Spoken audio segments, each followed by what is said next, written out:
Assalamualaikum warahmatullahi wabarakatuh.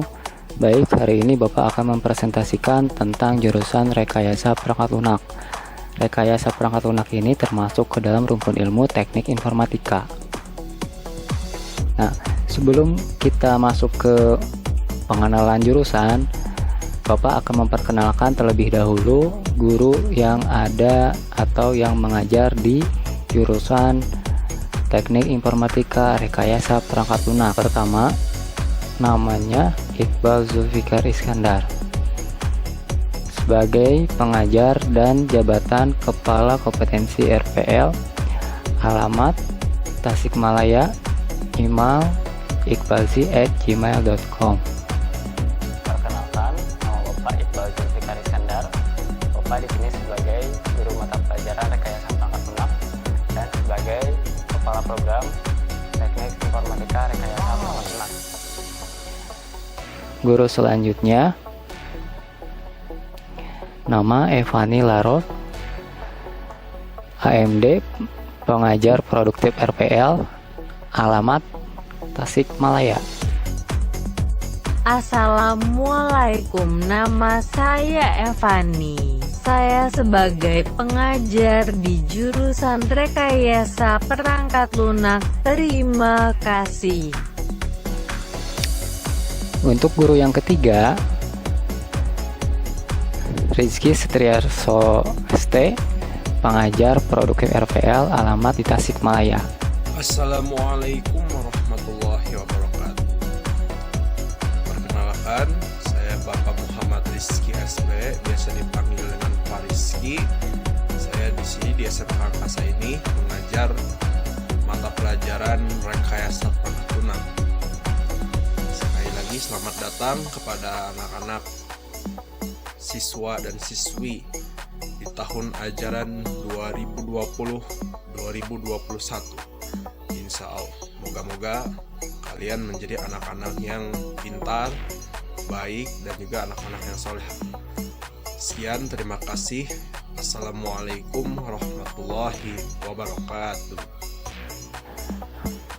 Nah, visi dari jurusan rekayasa perangkat lunak adalah tercetak lulusan yang unggul, beretika, berwawasan, dan kompetitif di tingkat nasional dalam bidang teknik komputer dan informatika.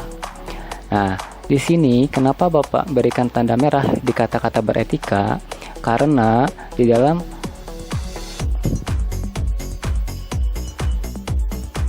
Few moments later. bidang informatika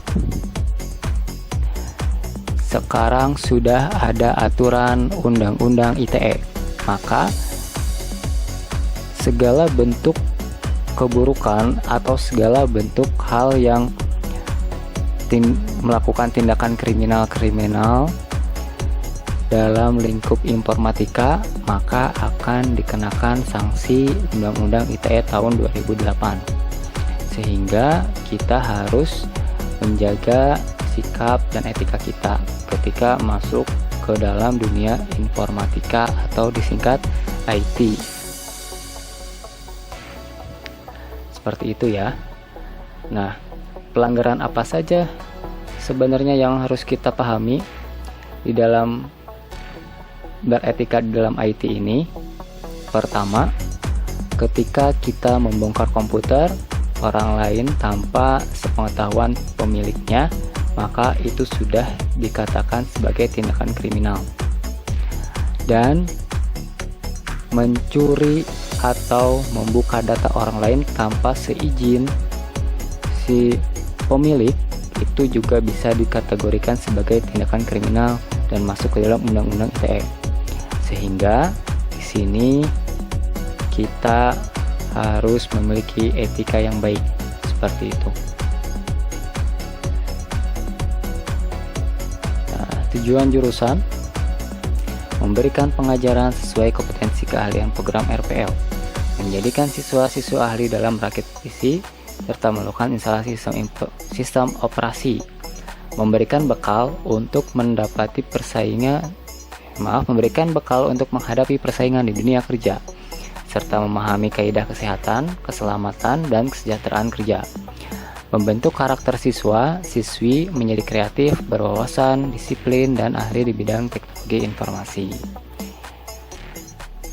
Di sini ada kegiatan ekstra, diantaranya melakukan diskusi dan pembelajaran programming, melakukan tukar informasi tentang tren terkini komputer, membuat proyek-proyek software, melakukan pelatihan-pelatihan bagi tim jurusan RPL yang akan disiapkan untuk keikutsertaan pada event atau lomba bidang IT. Nah, sekarang apa itu komputer? Yang mana komputer?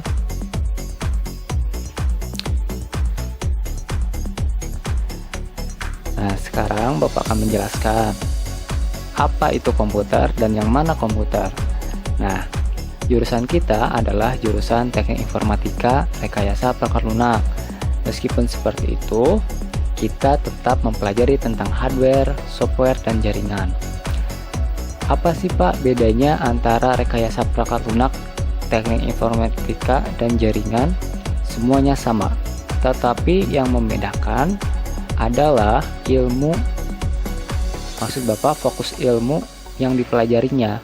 Kalau teknik informatika mempelajari tentang semuanya, jaringan, hardware, software, itu ya.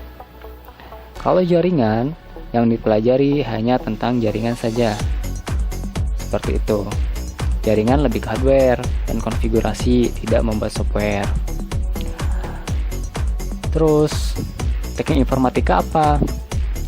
Teknik informatika adalah ilmu yang mempelajari tentang semuanya. Jaringan, terus software, hardware, sistem operasi, semuanya. Nah, itu yang dimaksudkan komputer. Maaf, informatika. Nah, sekarang apa itu komputer?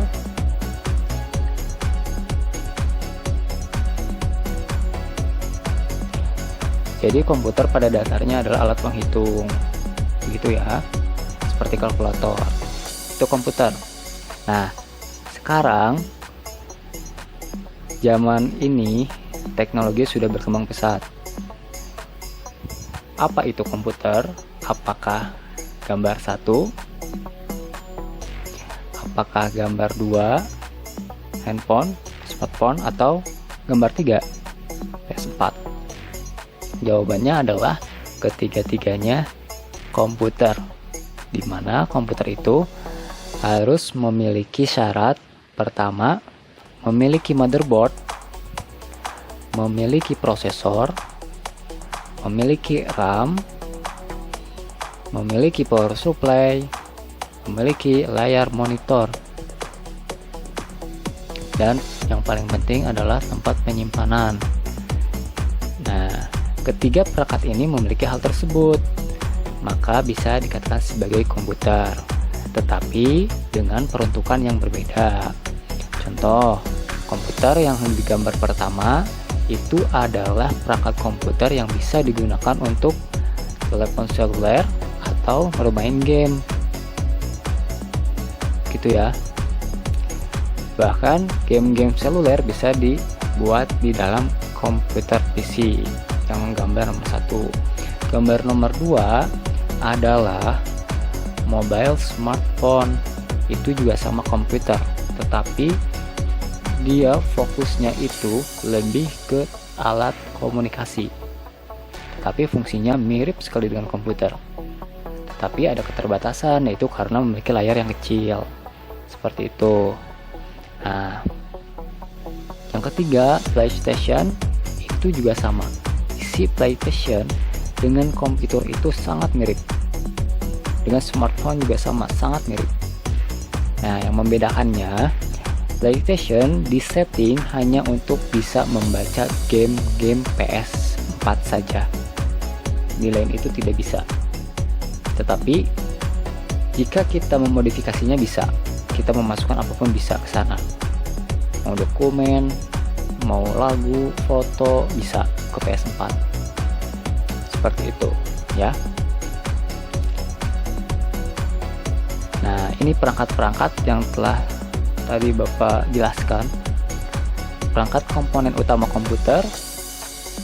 Pertama ada RAM, ada prosesor Core i7, Core i7 nih, ada hard disk, ada motherboard, SSD, ROM.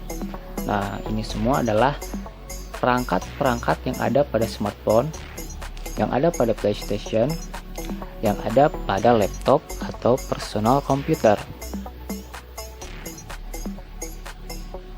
Nah, sehingga ketiga perangkat ini bisa dikatakan sebagai komputer. Seperti itu ya.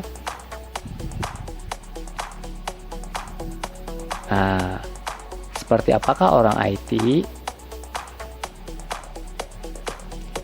Macam-macam ya. Orang IT itu ada yang berpakaian rapi, terus ada yang rambutnya gondrong. Itu tergantung dari jenis pekerjaannya. Biasanya tergantung dari personalnya masing-masing, seperti itu. Nah, gambar sebelah kanan itu adalah proses kelas 3 ketika praktek ya. Nah, ini laboratorium lab software. Untuk lebih jauhnya, Bapak akan mengajak adik-adik untuk masuk ke dalam lab software ya. Baik adik-adik, hari ini Bapak akan mengajak kalian untuk melihat isi dari lab komputer RPL. Di sini biasanya digunakan untuk melakukan praktek, hanya digunakan oleh kelas 2 dan kelas 3. Kelas 2 dan kelas 3 biasanya sudah masuk ke dalam praktek bahasa pemrograman website dan desktop. Selain digunakan untuk praktek pelajaran-pelajaran rekayasa perangkat lunak, lab ini juga biasa digunakan untuk melakukan ujian UNBK untuk kelas 3 atau kelas 12. Jadi setelah kita melihat laboratorium lab software, mari kita lihat laboratorium lab hardware. Hari ini Bapak sudah berada di lab hardware.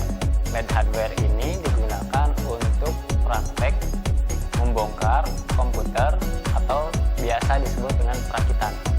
Nah, selain perakitan, di sini juga digunakan sebagai praktek jaringan komputer. Meskipun jurusan kita rekayasa perangkat lunak, tetapi tetap kita akan mempelajari tentang jaringan komputer.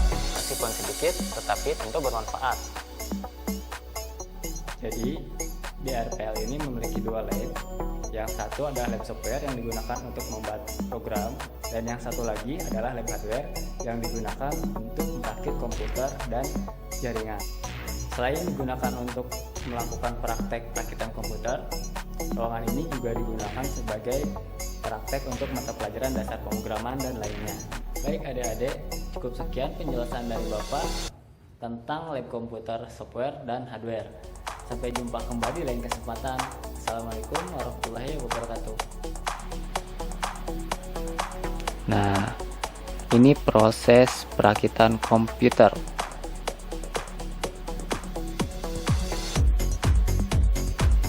Ini dilaksanakan ketika ada event Angkasa Expo. Jadi kita membuka stand untuk jasa perbaikan komputer, gitu ya, dan warnet gratis. Nah, ini salah satu contoh dari pembuatan software. Nah, membuat website ini diperlukan berbagai macam pengetahuan tentang pemrograman.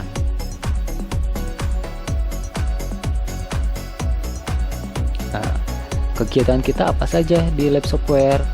Nah, di lab software itu kita melakukan programming atau membuat sebuah aplikasi yang nantinya bisa dijalankan dan bermanfaat bagi pengguna. Pengguna itu kita sebagai pemakai software. Seperti itu. Nah, bisa dilihat ya. Ini kegiatan praktek.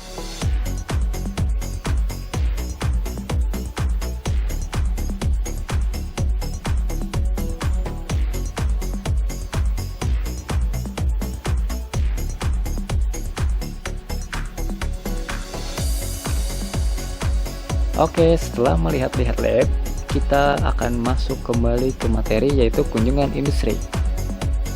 Nah, setiap tahun kita akan melakukan kunjungan industri. Kunjungan industrinya kemana? Nah, itu nanti kita tentukan ketika akan berkunjung di tahun berikutnya. Tetapi karena sekarang sedang pandemi COVID-19, sehingga kunjungan Inggris tahun ini ditunda. Nah, ini adalah cuplikan atau foto ketika kita berkunjung ke Telkomsel Jakarta. Telkom Jakarta ya maksudnya. Selain kunjungan industri, kegiatan kita ada prakrin atau PKL, praktek kerja lapangan. Yuk kita lihat testimoni dari kakak kita yang sekarang sedang melakukan prakrin. Saya di sini sedang melaksanakan praktek kerja industri di Balai Wiwitan Dinas Parewaskim Kota Tasikmalaya. Perkenalkan, saya Intan bersama rekan saya Tidin. Saya sedang praktik kerja Jiwasraya. Nah, ini proses ujian, uji kompetensi. Di mana uji kompetensi ini diperlukan untuk melakukan tes uji setelah kita memahami materi dari kelas 1 sampai kelas 3.